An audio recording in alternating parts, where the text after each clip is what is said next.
It is a good life we lead, brother. At best, may it never change. And may it never change us. It's been 15 years and still Assassin's Creed is the greatest. These days, people say Ubisoft doesn't care about gaming anymore and that they're just milking the AC series.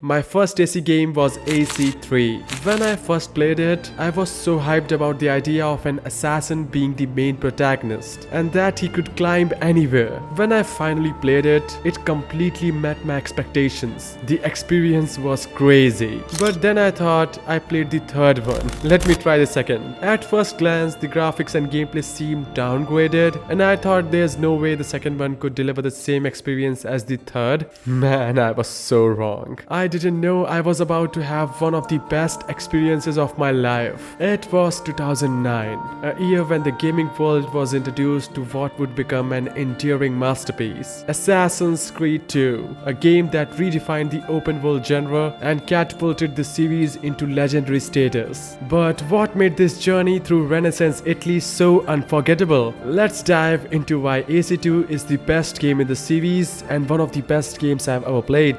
Bastardi! You think you can threaten me? I'll give you nothing! You want my children? Take them! I have the instrument to make more!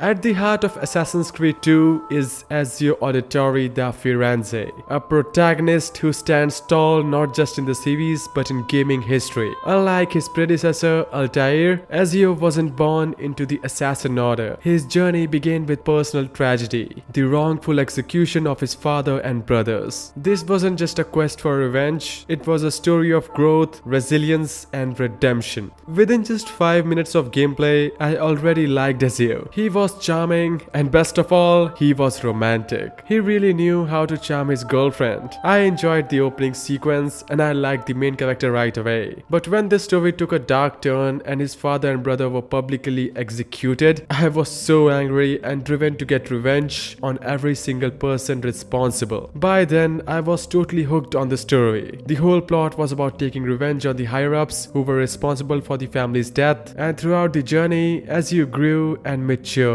His beard grew, his personality changed, and how could we forget Leonardo da Vinci? Dude, he was the best part of the game. He even invented the idea that fire can lift up the glider from here.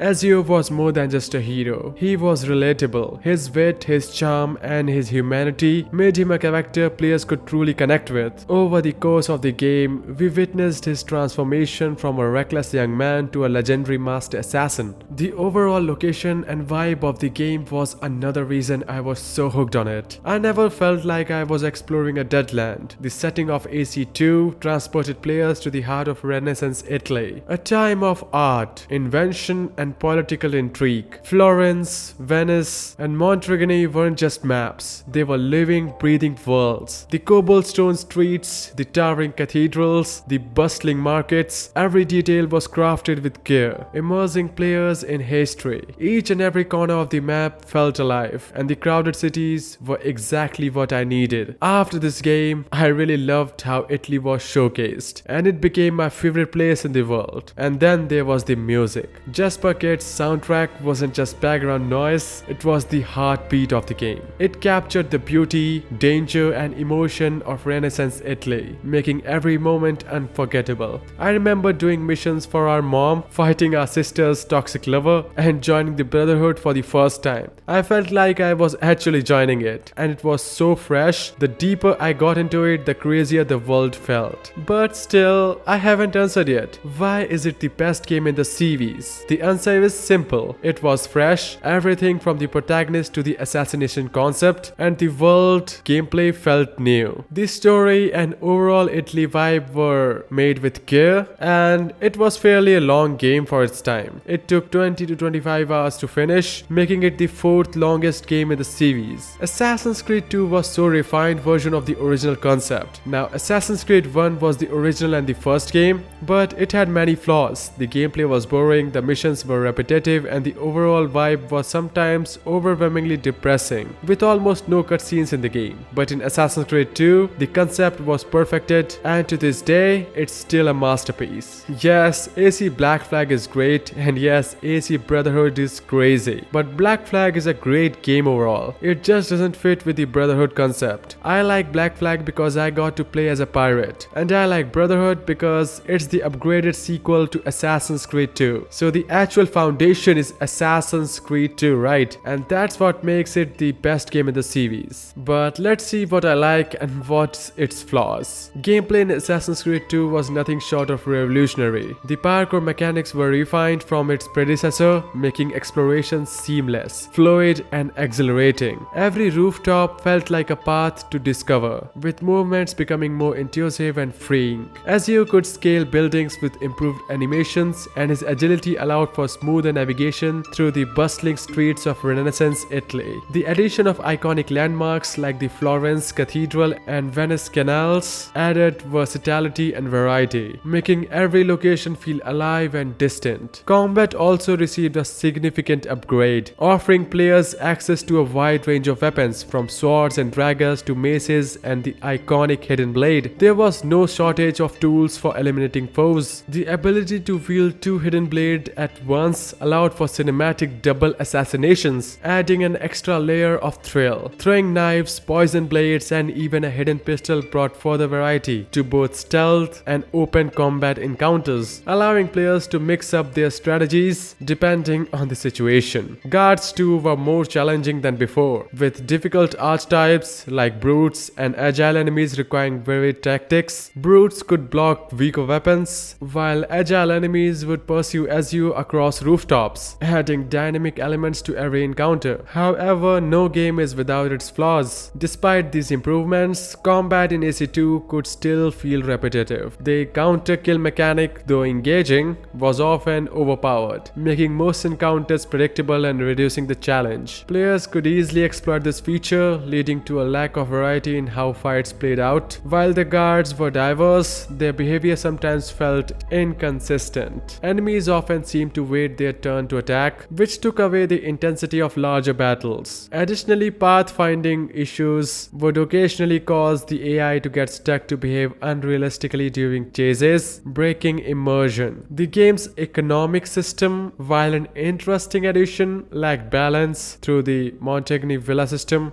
Players could amass wealth quickly, making the cost of upgrades and equipment feel trivial and less impactful. This undermined the sense of challenge in acquiring better gear and could make progression feel too easy at times. Pacing was another issue. While the main story was compelling, some missions felt like filler, especially those involving mundane tasks or excessive traveling. These sequences sometimes disrupt the flow of the narrative, making the experience feel slower than it needs to be. At times, it felt like the game should have reached its conclusion, only for a few new areas to be introduced, followed by yet another plot twist. Just when the story started to gain momentum again, the game would hit its ending, leaving players with mixed feelings about how the journey wrapped up. But despite these flaws, Assassin's Creed 2 remains an unforgettable experience. Its experience for the first game laid the foundation for the series' future success, with its parkour, combat, and world building setting up a new standard for open world games. Assassin's Creed 2 is often hailed as the best game in the series due to its masterful combination of storytelling, world building, and gameplay innovations. Set during the Italian Renaissance, it immerses players in a richly detailed historical world, featuring iconic cities like Florence and Venice, brought to life with stunning visuals and vibrant NPCs. The narrative, following Ezio Auditore's transformation from a brash young man into a legendary assassin, is both personal and epic, weaving themes of revenge, family, and and freedom. With historical intrigue, gameplay is a significant leap forward from its predecessor, offering refined parkour mechanics, diverse assassination strategies, and a more dynamic combat system with varied weapons and tools like dual hidden blades. The introduction of economic systems, villa upgrades, and collectible side missions added layers of depth and replayability. Despite its age, AC2 blend of freedom, engaging characters, and immersive world creates an experience that remains unmatched in its balance of innovation and execution. In conclusion, Assassin's Creed 2 set the standards for open-world action games, blending compelling storytelling, innovative gameplay, and a richly detailed world that continues to captivate players. Whether you are exploring the rooftops of Florence or uncovering the secrets of the past, Assassin's Creed 2 remains a timeless classic that shaped the future of the series. Thanks for watching, and be sure to subscribe for more deep dives into the games we love.